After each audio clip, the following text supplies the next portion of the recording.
Hi guys welcome to the logic clubs YouTube channel. ఈరోజు inter results మీద వచ్చిన ఒక అప్డేట్ గురించి చూద్దాము.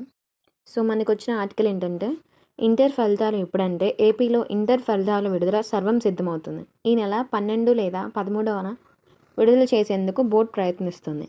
మార్చి 1 నుండి 19 వరకు ఫస్ట్ ఇయర్, మార్చ్ 3 నుండి 20 వరకు సెకండ్ ఇయర్ పరీక్షలు జరిగాయి.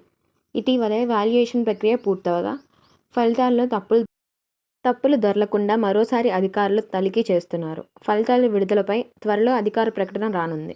సో వాళ్ళ వెబ్సైట్లో కానీ ఆ న్యూస్ యాప్లో కానీ ఫలితాలు తెలుసుకోవచ్చు.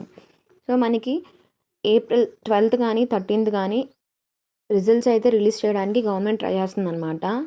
ఎవాల్యూషన్ కరెక్షన్ అయితే కంప్లీట్ అయిపోయింది. సో రీవెరిఫికేషన్ మార్క్స్ ఎంటర్ చేయడంలో కానీ కరెక్షన్లో కానీ ఏమైనా మిస్టేక్స్ ఉన్నాయా అని చెప్పి చెక్ చేసి మనకైతే రిజల్ట్స్ అనేవి రిలీజ్ చేసిద్ది.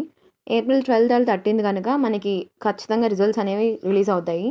సో మన అఫీషియల్ వెబ్సైట్లో కానీ న్యూస్ ఛానల్లో కానీ మనకి ఏమైనా అప్డేట్ వస్తే మనం చూసుకోవచ్చు. సో అప్డేట్స్ కోసం ఛానల్ని సబ్స్క్రైబ్ చేసుకోండి. త్వరలో మనకి ఖచ్చితంగా ఇంటర్ రిజల్ట్స్ అనేవి వస్తాయి. సో ఛానల్ని సబ్స్క్రైబ్ చేసుకోండి. Thank you for watching.